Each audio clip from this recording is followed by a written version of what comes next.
Hello, and thank you for standing by. My name is Tiffany, and I will be your conference operator today. At this time, I would like to welcome everyone to the Q2 2025 CSX Corporation earnings call. All lines have been placed on mute to prevent any background noise. After the speaker's remarks, there will be a question and answer session.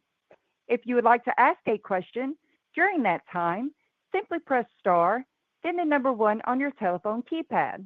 I would now like to turn the call over to Head of Investor Relations and Strategy, Matthew Korn. Mr. Korn, please go ahead. Thank you, Tiffany. Good afternoon, everyone. We're very pleased to welcome you to our second quarter conference call. Joining me from the leadership team are Joe Hinrichs, President and Chief Executive Officer, Mike Cory, EVP and Chief Operating Officer, Kevin Boone, EVP and Chief Commercial Officer, and Sean Pelkey, EVP and Chief Financial Officer. In the presentation accompanying this call, which is available on our website, you will find slides with our forward-looking disclosures and our non-GAAP disclosures for your review. With that, it is my pleasure to introduce Mr. Joe Hinrichs. All right, thank you, Matthew, and hello, everyone, and thank you for joining us for our second quarter call.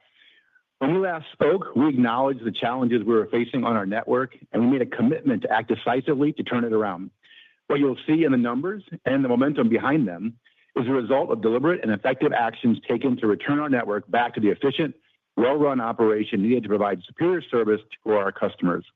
This quarter shows what is possible when you pair clear priorities with decisive action, and the results are a testament to the One CSX culture we've been instilling across the business. Now, turning to slide one, as we think about what we accomplished in the quarter and what we see out in front of us, four things come to mind. First, as I've already highlighted, we are proud of how our network performance has bounced back from the challenges of the first quarter. As Mike will cover later on, our velocity, dwell, trip plan compliance, and other metrics have steadily trended upward. In some areas, we are approaching or surpassing some of the best levels we've seen in recent history. This recovery reflects the strength of our operations and the team's ability to overcome challenges. We have to keep pushing, but this has been a great result. Second, the entire CSX team's commitment to working efficiently helped us deliver improved cost performance that supported meaningful sequential margin expansion. We will continue this focus throughout the year. Third, we are very pleased with the progress being made at our Howard Street Tunnel and Blue Ridge rebuild projects. We expect completion in the fourth quarter, which will remove two key constraints from our network.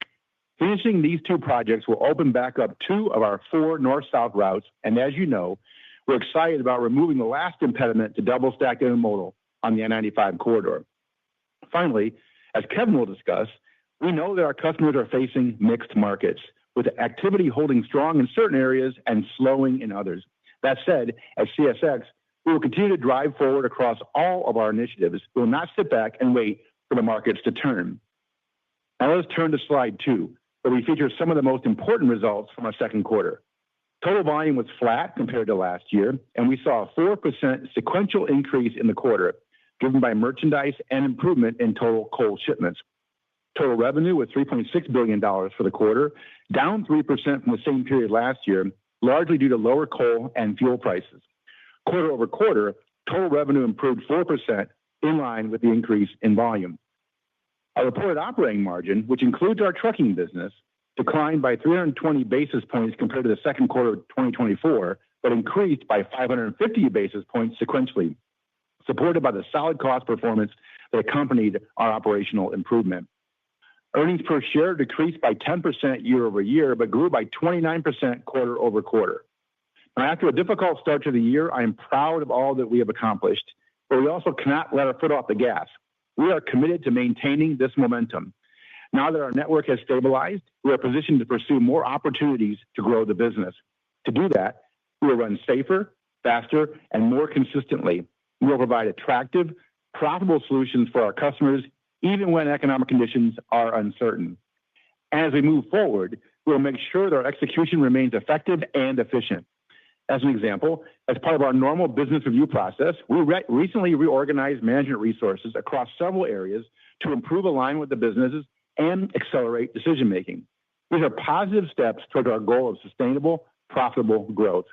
With that, let me turn the call over to Mike to discuss our operational performance. Thank you, Joe, and thanks to all of you for participating today. So after a difficult first quarter, the team has effectively responded to our recovery plan that we presented on our last call.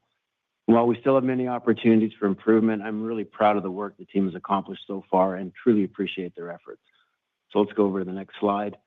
Throughout challenges of late winter and into the spring, we remained committed to safely running our operations. Leading with our safe CSX values, our focus on eliminating significant injuries has resulted in a reduction of both life-changing injuries and missed workdays. Also, improved alignment and engagement in safety leadership is occurring throughout the operations organization. Our managers and craft employees are learning how to have meaningful conversations about exposure reduction, leading to a culture that is eager to identify and mitigate hazards before they become exposures. However, improvement in our train accidents have not followed suit. Most of our incidents occur in the slow-speed environment of our yards and result in little damage to infrastructure or equipment. However, they still are disruptive to the operations of our network. We continue to further implement yard inspection drones that will assist in identifying conditions that lead to track-caused derailments in our yards, and we continue to work on improvements to our wayside car health monitoring systems to prevent impact from equipment failures. An important area we have seen great improvement on is our human factor derailments, which continue to decrease. Over the next slide. Train velocity continues to improve while being affected by the rerouting of traffic off our two corridors. Our cars online and dwell continue to improve and are back at levels experienced prior to our disruptions. Reducing cars online was a key focus during our recovery period, but we did so in a way that minimized customer supply chain impacts by avoiding the use of disruptive embargoes. We accomplished all of this while experiencing weekly volumes in line with our prior years. Our recovery is a real true testament to the hard work and dedication of every railroader at CSX. As we move into the third quarter, our efforts are concentrated on operating efficiently across our network. Over the next slide. Our efforts over the last quarter have improved our service measures. But while we're not yet at the TPC performance we strive for, our view is these measures will continue to improve as we improve our dwell and train velocity. With the completion of our network projects, we expect these numbers to improve. With respect to our local service delivery, we continue to work very closely with our customers to make sure our service to them is everything they need for success. And on to the last slide. At this time, both our major projects are tracking on schedule. The Howard Street Tunnel portion of our I-95 project will be done in time for the fourth quarter, and the Blue Ridge subdivision, used primarily for access to and from the Carolinas, will also be ready for the fourth quarter. But while these projects unlock significant capacity for the entire network, we're also upgrading our capacity and throughput at our yard in Indianapolis with the extension of the hump pullback. While this project is small in nature relative to the other two, it will give us the ability to hump more cars with less handlings at a very critical yard in our network. The entire team has accomplished much over the last 3 months, but we're not done with converting opportunities that we have to make this railroad run better. And with that, I'll turn it over to Kevin. All right. Thank you, Mike. First, I want to thank the entire operations team for their hard work. Our service levels are approaching record levels, and our ability to communicate across our teams and react to any disruptions has never been better. Many of the industrial markets we serve continue to face challenges with uncertainty around tariffs, trade, interest rates, and the overall direction of the economy. Our focus remains on the customer and driving strategic discussions that deliver value to our customers and new growth opportunities to the CSX network. Now let's review our end markets. Turning to slide 9, merchandise in the second quarter saw both revenue and volume decline of 2%. RPU was flat as lower fuel surcharge and negative mix were offset by core pricing gains. Our metals market and equipment volume was up 3%, while revenue was down 3%. We captured volume from positive trends in the steel market, while lower equipment and higher scrap volumes did impact RPU. Continued infrastructure demand in the Southeast and strengthened new cement production led to 5% revenue growth for the minerals segment. Ag and food volume was up 2% compared to last year, as operational execution enabled us to fully capitalize on strong grain demand into the Southeast region of our network. This was partially offset by weaker consumer demand in food products, including alcoholic beverages. Automotive volumes were down 2% for the quarter. Volume gains from a contract win with a new North American auto plant were more than offset by lower overall industry demand and production challenges at some CSX served plants. Forest Products has been impacted by challenges in the housing market and an overall sluggish demand environment. We continue to see industry plant consolidation along with several extended plant outages concentrated in the second quarter. Looking at the second half, we anticipate less downtime and expect to continue to drive incremental opportunities through our strategic partnerships with industry leaders. Chemical volumes decreased due to lower shipments of export plastics, impacted by an extended unplanned outage at a customer location, as well as a decline in chlor-alkali shipments. Fertilizer shipments declined 6% as we experienced softer phosphate volumes due to customer production issues, though revenues remain flat due to positive core pricing and mix. As we move into the third quarter, we will continue to monitor tariff policy and expect to see mixed demand within end markets, including auto and housing, which remain well below long-term demand levels. One area of the business that we continue to see reasons for optimism, despite the uncertainty in the economy, is our industrial development pipeline. We are still seeing great progress in that area, with another 25 projects that went into service in the second quarter, bringing the total for the year to 49. As we look to the back half of the year, we have another 30 that are nearing completion and additional projects on top of that, which may go in service depending on permitting and construction timelines. These facilities consume raw materials or produce finished products for a wide range of markets, including natural gypsum, aggregates, rolled aluminum, steel, and food and beverage. And with support from recently passed tax legislation, we expect to continue to see more projects added to the roster for years to come. Now let's turn to slide 10 to review the coal business. Coal revenue declined 15% for the quarter on 1% higher volume, as we continue to face headwinds from lower global benchmark pricing. All-in coal RPU declined 16% year over year and fell 2% sequentially, slightly below previous expectations. The Australian benchmark averaged $184 per ton in the quarter versus $242 in the same period last year. Our export business was also impacted by production constraints. We knew 2025 would be challenging for this market, but we remain hopeful we will benefit from mine restarts towards the end of the year. Our domestic markets were mixed, as the utility coal segment was well supported by high burn rates, higher natural gas prices, and faster cycle times. At the same time, our steel and industrial markets were impacted by unfavorable source shifts and softer steel market fundamentals. Moving forward, we expect the domestic segment to be supported by growing power demand and the deferral of coal plant closures. Turning to slide 11 to review the intermodal business. Second quarter revenue declined 3% on a 2% increase in volume, as lower diesel prices and unfavorable mix dragged on RPU. Our international business performed well, with solid year-over-year unit growth supported by increased activity ahead of tariffs, especially early in the quarter. In recent weeks, we've seen a pickup in container arrivals, as we expected, with exporters reacting to change in tariff policy. Domestic volumes were effectively flat year over year, as the ongoing soft trucking market remains a drag and interchange business from West Coast arrivals softened.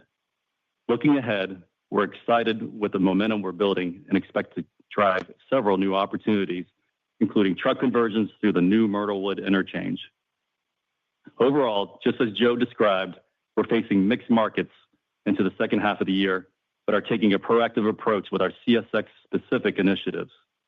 Our service levels are allowing the team to drive positive engagement with our customers as we continue to convert wallet share opportunities. It's important to highlight that our total net promoter score with customers over this last quarter was the highest it's ever been. It is clear that they see and appreciate our return to industry-leading service, and that we accomplish this through teamwork and great communication across the One CSX team.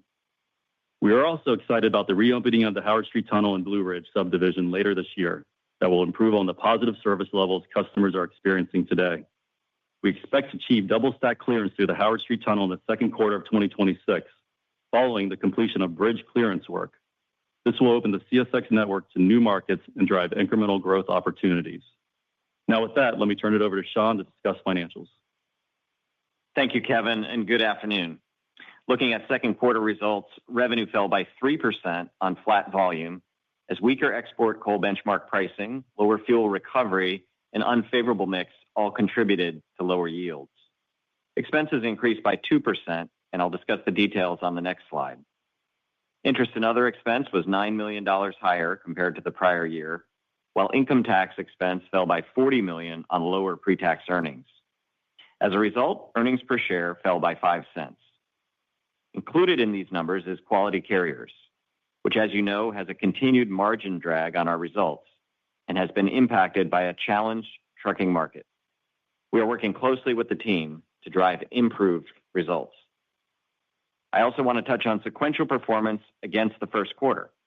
As Joe mentioned, our railroaders worked tirelessly to help our network recover from an extremely challenging start to the year, and these efforts carried through to our financial performance. Operating income increased $242 million from Q1, and margins improved by 550 basis points, both well ahead of normal sequential seasonality. This reflects strong momentum, particularly when you consider that April was challenged by flooding across the Midwest, with a gradual recovery in operating performance through the month that resulted in a strong May and June. Let's now turn to the next slide and take a closer look at expenses. Total second quarter expense increased by 2% or $38 million against the prior year. This variance includes around $10 million per month of network disruption costs, plus the impacts of inflation and higher depreciation, partly offset by savings from lower fuel prices. Looking on a sequential basis, our service recovery during the quarter was complemented by improved efficiency, as expenses fell 4% or over $90 million from the first quarter, despite a 6% increase in gross ton miles. Mike and the team delivered for our customers while also driving improved rolling stock utilization and operating with a rail headcount that was lower versus the first quarter. Turning to the individual expense line items, labor and fringe was up $25 million year over year, mostly driven by inflation. An additional increase is attributed to our trucking business, where headcount was higher primarily due to the conversion of previously independent affiliates, with offsetting savings in the PS&O line. Rail headcount was lower on both a year-over-year and sequential basis. Despite a higher workload with fewer employees, monthly overtime expense fell by over 15% in May and June, relative to the first 4 months of the year. Also, as a reminder, cost per employee will step higher in Q3, as the majority of our union employees, now covered by new labor agreements, received a 4% wage increase effective on July 1st, and labor expense will include accrued wage increases for the remaining employees. This will result in roughly a $20 million sequential increase to labor and fringe expense in Q3. Third quarter labor and fringe will also include a charge of $15 to $20 million related to the management restructuring Joe mentioned earlier, which will help position our workforce for 2026 and beyond. Annualized expense savings should be approximately $30 million, resulting in minimal net impact this year when you account for the Q3 charge. Purchase services and other expense increased $19 million year over year, which includes about half the total network disruption costs, as well as inflation and volume-related expenses, partly offset by multiple net favorable variances. The line also saw a significant improvement from the first quarter, benefiting from lower locomotive costs and other items on top of normal seasonal trends. Depreciation was up $17 million due to a larger asset base. Fuel cost was down $32 million, driven by a lower gallon price, partly offset by additional gallons consumed due to network reroutes. Finally, equipment and rents increased by $9 million year over year, reflecting costs from seasonally higher volume and other items that were partially offset from the benefit of sequential improvements in payable car cycle times of 5% and 12% in our merchandise and automotive fleets. We're encouraged that both operational improvement from Q1 as well as structural efficiency opportunities are resulting in cost momentum. As we continue to invest in emerging technologies, we expect to deliver further savings that will support strong incremental margins in 2026 and beyond. Now turning to cash flow and distributions on slide 15. Investing in the safety, reliability, and long-term growth of our railroad continues to be our highest priority use of capital. Year-to-date, property additions are higher, including around $295 million of spending towards the rebuild project on our Blue Ridge subdivision. Excluding Blue Ridge, capital spending is still expected to be roughly flat to the prior year at $2.5 billion. Free cash flow is lower year to date as a result of the increased total CapEx and a decline in net earnings, as well as a smaller impact from the relative size of previously postponed tax payments in each year. As we look forward, second half cash flow will be meaningfully stronger than first half and is partially supported by now permanent bonus depreciation. This should positively impact our cash flow by approximately $250 million in the second half, and we expect continued benefits in future years. After fully funding our capital investments, we are committed to returning cash to shareholders, including close to $1.7 billion year to date. This reinforces our ongoing balanced and opportunistic approach to shareholder returns. With that, let me turn it back to Joe for his closing remarks. All right, thank you, Sean. We will conclude our remarks with a review of our guidance, which is effectively unchanged from the previous quarter. And we continue to expect overall volume growth for the full year. As we have discussed, markets are mixed overall, with some very stable while others are showing some signs of softening.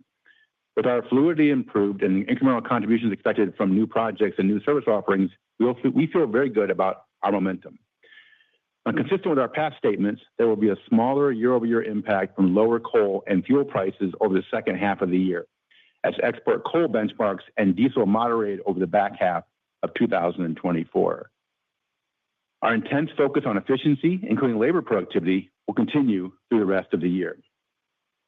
Summing up, we are encouraged by the progress made this quarter. Our team did a great job at working together and responding effectively to the tests we faced earlier in the year. They delivered a strong operational recovery and truly demonstrated the benefits of the One CSX culture that we have been building. And finally, we know there's been a lot of rumor and speculation about consolidation in the railroad industry in recent weeks. While we cannot comment, we want to be clear that at CSX, we are absolutely focused on delivering shareholder value and are always open to anything that can help us achieve this objective. We have a strong franchise that we believe is the best in the East, and we are making it stronger every day. Our customer service is industry leading, and we have exceptionally strong relationships with those customers. We are working closely with numerous partners to help accelerate the build-out of industrial capacity on our network. And our commercial team is actively developing new solutions that will help us expand our reach and gain share. We are driving forward with major network projects that will prove to be valuable investments. Our Howard Street Tunnel project will allow us to compete in key intermodal markets. The Blue Ridge rebuild will ensure network balance. And our operations team continues to unlock added efficiency yard by yard and region by region. While we are confident in CSX's path forward, we welcome all opportunities that would allow us to deliver value for our shareholders, drive profitable growth, and serve our customers better. We actively evaluate these opportunities for their upside potential. This has been and remains the focus of our management and our board. With that, Matthew, we're ready to take questions. Thank you, Joe. We will now proceed to the question and answer session. To ensure that we maximize everyone's opportunity to participate in the time that we have, we ask you to please limit yourself to one and two. Tiffany, let me start the process. At this time, if you would like to ask a question, press star, then the number one on your telephone keypad. To withdraw your question, simply press star one again. We kindly ask that you limit yourselves to one question for today's call. We will pause for just a moment to compile the Q&A roster. Your first question comes from the line of Brian Ossenbeck with J.P. Morgan. Please go ahead. Hey, good evening. Thanks for taking the question. And congratulations on the significant service recovery here over the last couple of months. Joe, I think you have a unique perspective as a former shipper, current railroad, to offer some additional thoughts on potential rail consolidation. So, as a former shipper, what are some of the pinch points of the benefits you think that potential consolidation, transcontinental, that we've all seen, could bring to the shipper community? And then, in your current seat at CSX, obviously there's a lot of momentum currently, and you've got some initiatives across the network. But where do you think there's some opportunity to add more value that shippers don't really have right now? You might be able to do through something more strategic. Thank you. There's a lot there, Brian. Thanks for the questions. First off, you're right. I spent over 30 years in the auto industry and was a longtime customer of the rails. And I'll go back to where I started when I came here, which is that our thesis all along has been that improved customer service and making it easier to do business with railroads are paramount and important to support profitable growth for our industry. And we're not going to speculate or talk about any kind of merger or anything of that kind. But clearly, customers are looking for railroads to provide better service, more reliable, dependable, repeatable, and also looking for us to be easier to do business with as far as getting rates and how to do business with all of us. There's opportunities there throughout to work together with all the rail ecosystem to improve that. From this seat here today and almost 3 years on the job, I continue to have that same feeling that there's an opportunity for us to continue to work together in this industry to serve customers better and to profitably grow the business and to compete with trucks on a broader scale. So again, I'm not going to talk about how we do that or how those. And as we said in our remarks, we're open to all those possibilities and all those conversations of how we can do that, how we can best create value for our shareholders, properly grow the business, and serve those customers better, and look forward to those opportunities. Thanks. Your next question comes from the line of Ari Rosa with Citigroup. Please go ahead. Hi, good afternoon. Congrats on the strong quarter here. Folks, maybe for Mike or Joe, it would be helpful, I think, if you could just talk about what you're doing differently that drove the improvement in service. To what extent was that kind of a function of better weather versus proactive steps that you took? And how do you think about the sustainability of that service performance? And how much can we see kind of a further step up when the construction projects are finished? Thanks. Hi, Ari. It's Mike. Thanks for the question. Look, it started with weather improving, but we were at it far before that took place, and that was, mid-April, by the time the weather came around. But really, we did 4 things. The first thing we focused on was the cars that we had online. And so whether they were involved with the customers, so their plants, their serving yard, our pipelines, or whether they were actually in our yards, we took action. We worked with our customers to make sure that we were providing extra service where possible to work off the loads, the pipeline, work with them to reduce their pipeline, moderate it for us, but help us get fluidity on our main line.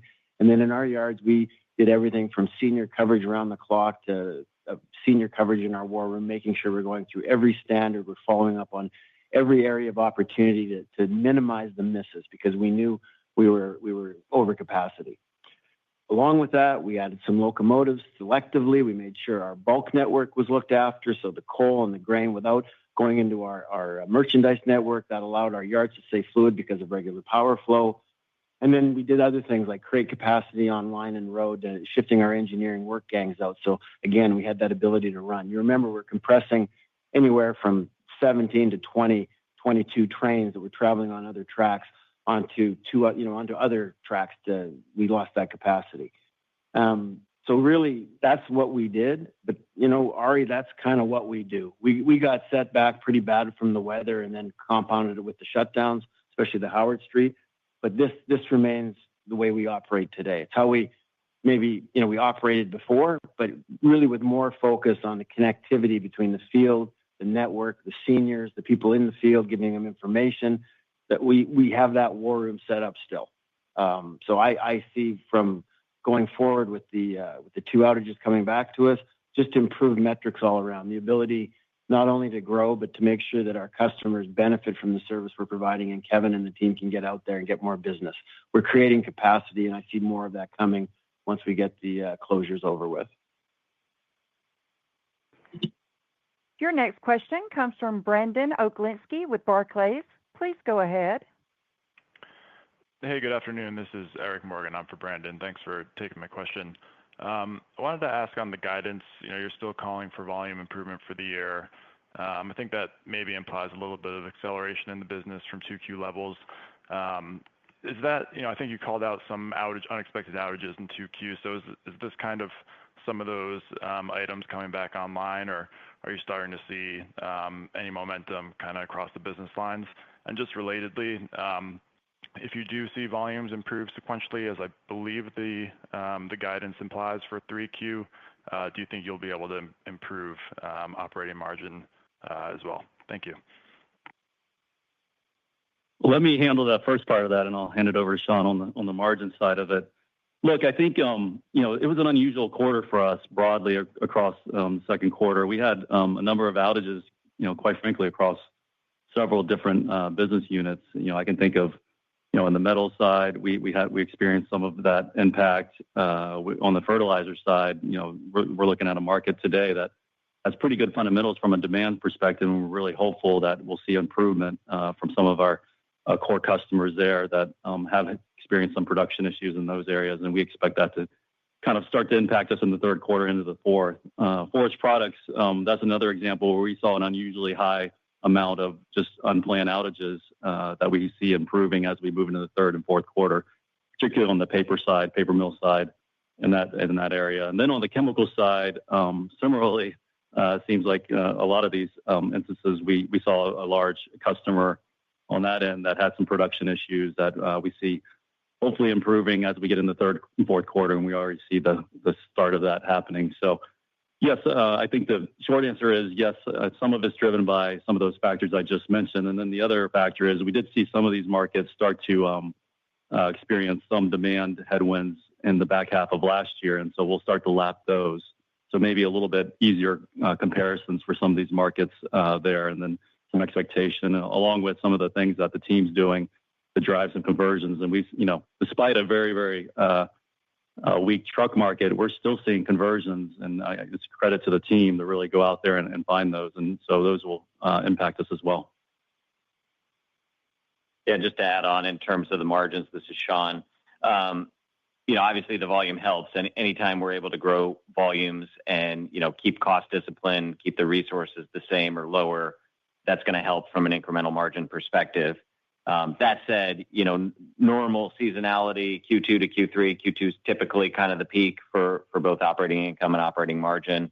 Part of the reason for that is you've got the wage increases that go into effect in Q3. That will happen again this year. I quantified that at about $20 million. We've also got that restructuring charge that'll hit in Q3, $15 to $20 million in labor. And then, on the cost side, one other thing I'd point to is, we talked about net favorable items in purchase services and other in the quarter. That's probably going to be about a $20 million headwind going into Q3 versus Q2 as well. So those would be a couple of things that work against us. And then, export coal pricing will be a factor as well. We'll see where that goes from here. Your next question comes from the line of Stephanie Moore with Jefferies LLC. Please go ahead. Absolutely. Thank you. I wanted to circle on your commentary about reorganizing management resources. If you could just talk a little bit about, what drove maybe those decisions. Is this in an effort to go after maybe some incremental business, being able to respond to customers more quickly? Any additional color there would be helpful. Thank you. Sure, Stephanie. Thanks. This is Joe. We recognized in the first quarter that, whether due to the fuel prices or export coal prices or even some of our operational issues, that our revenue wasn't coming in at the level that we were expecting. So months ago, we embarked on a process that we've been working on for a while, which is around how should we be structured to efficiently operate the business. And so we challenged each of the different business segments within CSX to find about 5% of efficiency by reorganizing and prioritizing where we were going, but also then having to stop doing some things and reorganizing. So, it took us a few months to get all that work accomplished, but I'm really proud of how the work was done. And, there are more significant changes in, like, for example, engineering inside operations or in technology. Some of those areas where we really had to reprioritize some of our resources and really given what's going on. But I feel really good about how it was done. And, it just happened to be timed where we did it in early July. Again, it's all part of the discipline of the cost structure of our business. And you saw that in the operations in the quarter. You saw that in the decisions we made on management structure. And you'll continue to see us be disciplined in costs. We watch our revenue versus our costs very carefully, and we'll take actions as appropriate. Thanks. Your next question comes from Scott Group with Wolfe Research. Please go ahead. Hey, thanks. Afternoon. So, Sean, just want to follow up. The sequential cost comments were helpful, but maybe I would just like April would certainly look like a challenging month, maybe even May to some extent, meaning like the operating metrics seem to get so much better throughout the quarter. I presume that means that costs got better throughout the quarter. So is there any way to like think about like the exit cost run rate relative to the average cost rate? Is that an offset to some of the cost items that you flagged, or are we thinking about this wrong? And then maybe just separately, Kevin, you sound a little different about coal, just given everything going on with power, and maybe just your expanded thoughts on, do we need to think about coal a little bit differently going forward? Hey, Scott, I'll take that first part. I think you're in the right direction there in terms of, yes, April was more challenging from both a weather perspective and operational fluidity. Yeah, we carried a little bit of extra cost, but it was pretty small in the grand scheme of things. You didn't hear us call it out here in the results. That $30 million of kind of reroute costs that we had includes a little bit of overhang in April. So yeah, May and June were better. We got a lot of focus in terms of cost discipline, which, you know, the actions that we took in terms of the management restructuring, some of the things we're doing on the operating side. I mentioned overtime reductions. There's a lot of things throughout the business that we're focused on that have already yielded some results here in Q2. So I wouldn't necessarily model, you know, significant run rate improvements from Q2 into Q3. I think we're in a good spot as we stand right now. We feel good about how this sets us up going into next year as well. When you know, we really see a good opportunity not only to kind of grow the top line, but also to see that flow through into strong earnings growth. And I'll add on the coal side. I think, Scott, you're referring to on the domestic side. I will say I think it's absolutely true that we're seeing more positive trends above, you know, what we had planned for this year. And you know, when we broadly look across our utilities, particularly the ones in the South, you're sitting at around 40% utilization today, and we're seeing activity that could suggest that utilization rate goes up. And we're encouraged by that. We're seeing signs that a number of specific utilities that we serve today. In fact, I know Mike and his team were working through the operation plan to make sure we're putting up enough coal against those plants today. So we're also we're hearing about, you know, extensions of life on some of these plants that had been targeted for closure in the years ahead. So I think all of that is encouraging and obviously offsets some of the pressure that we have seen on the export side, driven by obviously the price that we've seen this year, but also the two temporary mine outages that we've seen that hopefully we'll see later in this, you know, rather probably in the fourth quarter, come back online for us. Your next question comes from Jonathan Chappell with Evercore ISI. Please go ahead. Thank you. Good afternoon. Sean, I know trying to forecast commodity prices is a fool's game, but in prior quarters, you typically give the sequential outlook on coal RPU, which is obviously very important. And then also, is there any way to quantify the quote-unquote smaller revenue headwinds from the combination of both that coal benchmark and diesel prices as we think about 2H versus 1H? Yeah, Jonathan, I think when you think about total coal RPU, you know, mix can play into that for sure, but based on kind of what we're seeing right now, probably see a similar RPU in Q3 versus Q2, maybe down a little bit depending on where the benchmark heads, but it'd be modest decline in total coal RPU. And then in terms of those headwinds, you know, between commodity prices, you're looking at $200 million in the first half. That's going to be, you know, more like $100 million in the second half, with, you know, about 2/3 of that concentrated in Q3. The comps are a little bit easier as we get into Q4, which is why, you know, we think there's a good opportunity to return to year-over-year growth in Q4. Your next question comes from Tom Wadewitz with UBS. Please go ahead. Yeah, so I wanted to ask, you know, on the, you know, Joe, you've talked a lot about, you know, kind of make the railroads easier to deal with. You mentioned earlier in the call ease of doing business. I guess, you know, when you think about the ease of working with a single line railroad versus working with interline service. Do you think ease of business is the difference between those two? That's something that, kind of a lot of times people say, oh, it's tougher to work with two different railroads. Do you think that's true, or you think that doesn't really have an effect on the shipper experience? Yeah, Tom, I'm not going to really comment on anything that has to do with a merger or transcontinental railroad. I'll just stick by what I said before. We think there are all kinds of opportunities to work together to make it better for our customers, and we're open to talking about all those possibilities.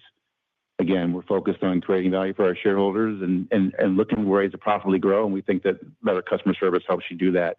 There are all kinds of ways to deliver that better customer service. So looking forward to all those conversations and making that stuff happen. Thanks. Your next question comes from Ken Hoexter with Bank of America.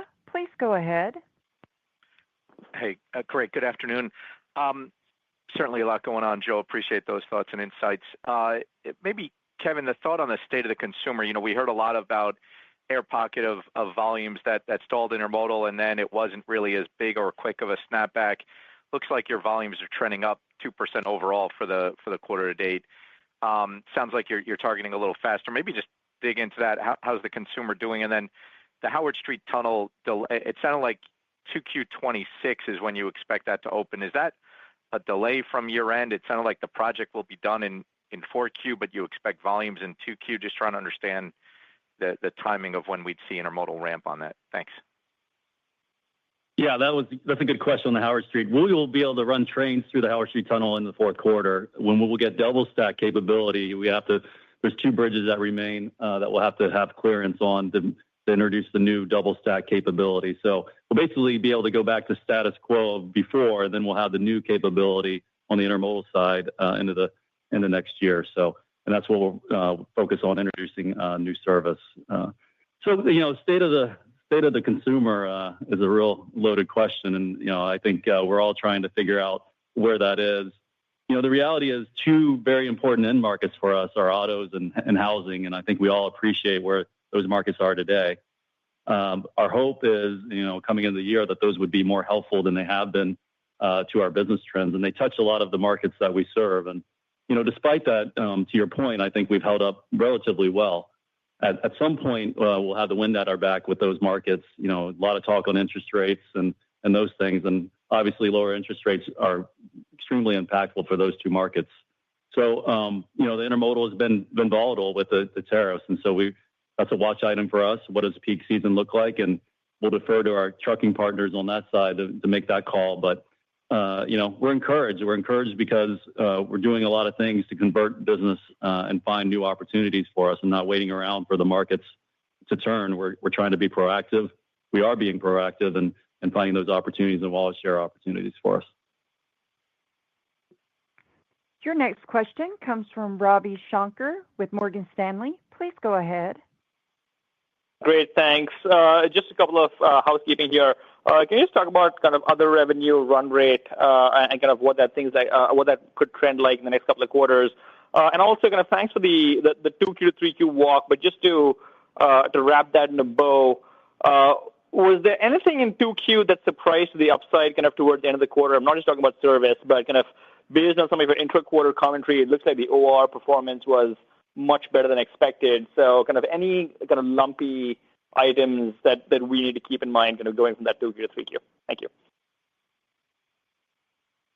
Yeah, Ravi. So let me take the other revenue first, which benefited in the second quarter from the improvement in operations. What that did for us is it decreased the reserve for freight and transit as cycle times improved. So there was a bit of a benefit within that line that wouldn't necessarily continue unless we saw further improvement in our cycle times from where we are today. So I would project somewhere between $115 to $120 million a quarter on the other revenue line is probably our best guess outside of any unique items that pop up there. And then in terms of other items in the quarter that were unexpected and unique, I did mention within purchase services and other, we did have a number of different moving parts which were net favorable to us in the quarter. Things like some favorable casualty results, real estate sales that were relatively minor but positive on a net basis, add that together, that's probably about a $20 million headwind going into Q3. So those are the two things I'd point to. But broadly speaking, I think what you're seeing is a team that's really energized around the progress that we've made in operations and how that's translating to service to the customer, how we're being able to sell that, and then focused on cost up and down the business from operations all the way into G&A and technology and other areas. Your next question comes from Jason Seidl with TD Cowen. Please go ahead. Thank you, operator. Afternoon, everyone. Mike, I want to stay on service a little bit, so congrats on the turnaround for sure. How should we think about sort of trip plan compliance for 3Q, given that you had a rough start to 2Q, but you put in some sequential gains on the carload side? Are you guys looking to sort of match the prior year numbers? And I guess on an off-topic one, Joe, since you have your ear so close to the ground, are you hearing anything in terms of the potential appointment for a fifth board member for the STB? Thanks, Jason. I'll take the first one easily. To answer your question, we expect to get our trip plan compliance in both the merchandise and the intermodal back to where they were, even better. It's certainly going to help once we get our two projects done. And we're tracking well, but it's never good enough because this is the commitment to the customer. So big focus for us. But as we get the railroad continue to improve, continue to get capacity and fluidity, we expect those numbers to be better than they were. Yeah, thanks, Jason. I'm really encouraged by the trip plan compliance results so far in July. Heavy vacation period, so it's been encouraging to see the continued progress there. And as Mike said, we expect even more progress once we get the projects done in Q4. Regarding the STB, yes, we have a great relationship with the STB board.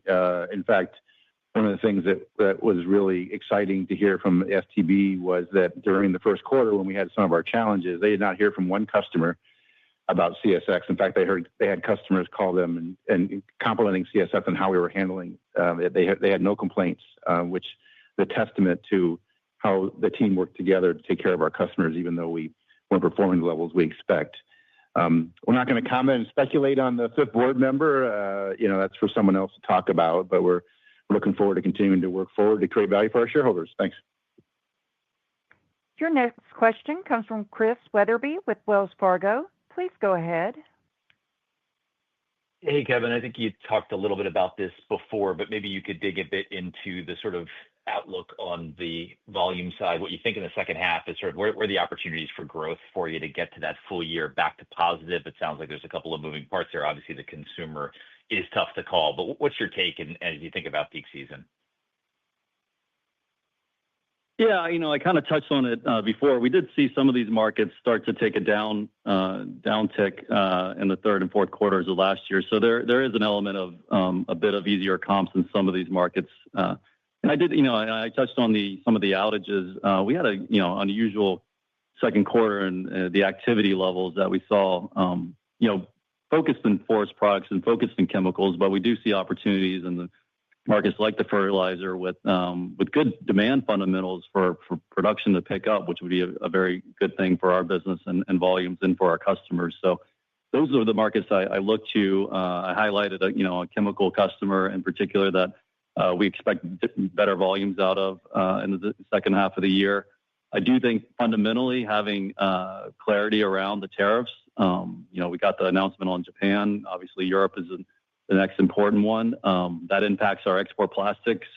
I think certainty around that, I think, will be helpful as we look to those markets in the back half of the year. So it's not concentrated in one area. On the domestic side, certainly, we talked about the strong demand. We see that continuing into the second half of the year. And then on the export side, we highlighted it, but we do expect a couple of mines to come back online and have that additional volume that will be helpful as we move into the fourth quarter. So all those are factors. The good news is it's pretty diversified across a number of markets for us. Your next question comes from Jeff Kauffman with Vertical Research. Please go ahead. Thank you very much. I just want to go back to the detail on the cost of inconvenience here.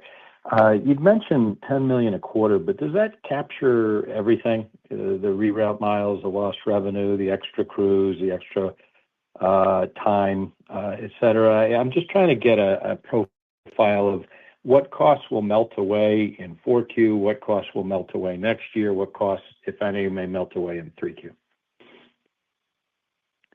Hey, Jeff. Yeah, just to clarify, it's $10 million a month. And so that's been going on pretty much all year long. Well, that'll continue until these projects get completed. I think that, yes, and it's all in. It includes all the costs of the reroutes. There really isn't much lost revenue. We've done a really good job of finding solutions for our customers to minimize the lost revenue impact.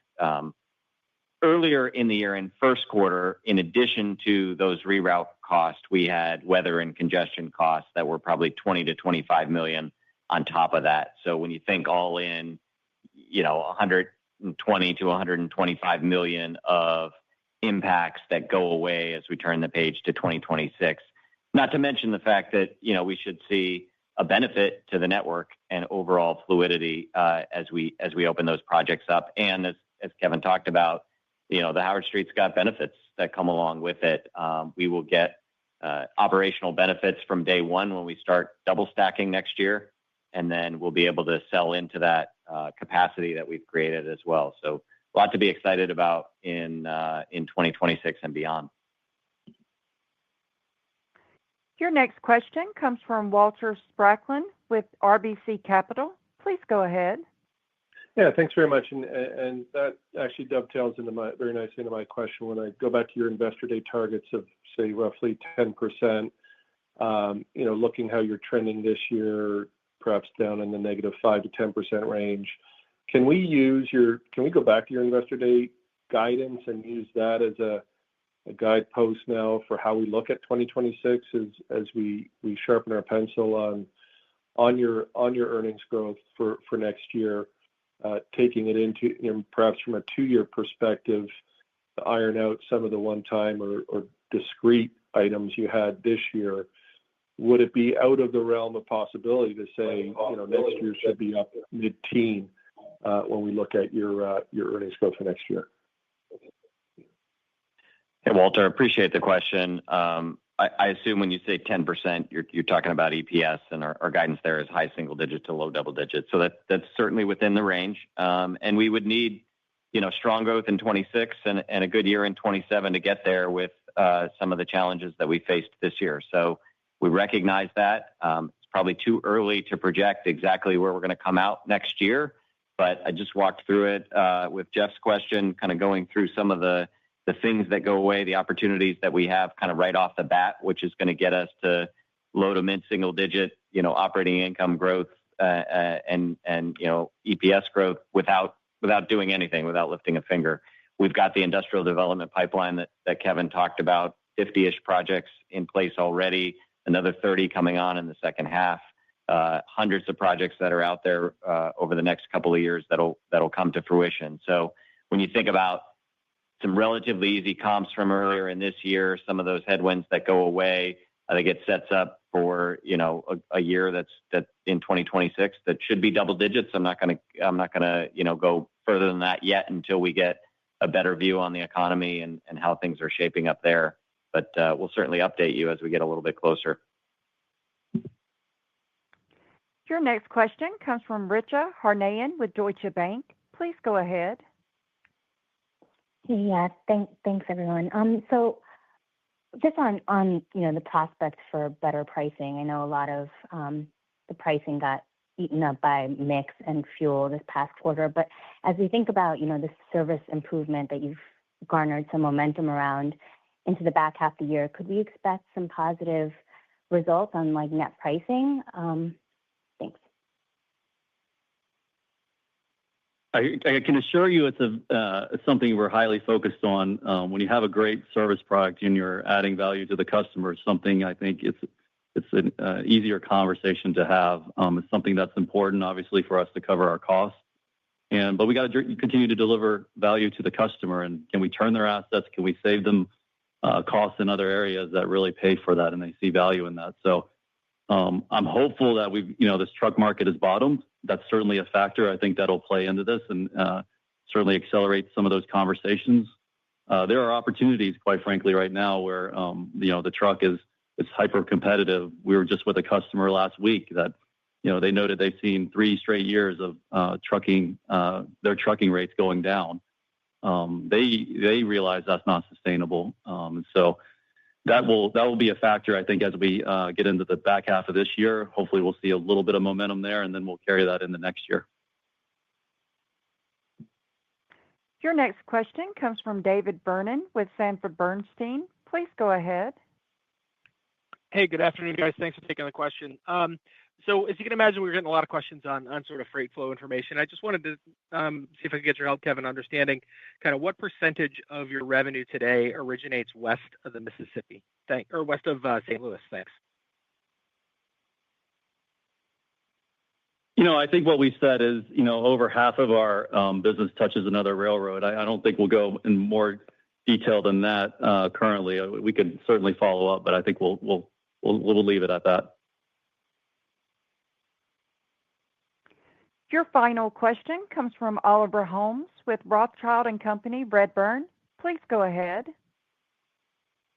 Hi, thanks for having me on. You've spoken about CSX-specific projects supporting volume growth. I was just wondering, have conversations with customers increased, paused, or decreased as a result of the current tariff structure? And perhaps within that, could you size the opportunity you have with the CPKC partnership and over what time frame it should ramp up and hit maturity? Thanks.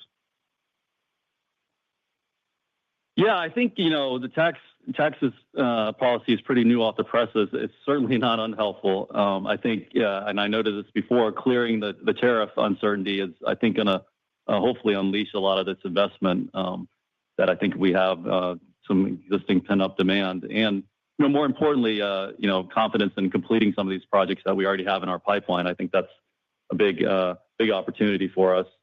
On the CPKC Myrtlewood connection, we just had another cross-functional team meeting the other day, and there's a number of truck conversions and opportunities that don't move over rail today that we're really going after and targeting. So we're excited about that. We're excited about the progress that we made so far.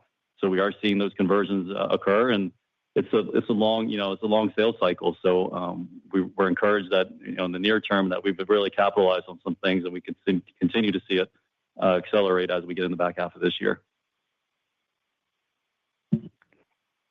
There are no further questions. Ladies and gentlemen, that concludes today's call. Thank you all for joining. You may now disconnect.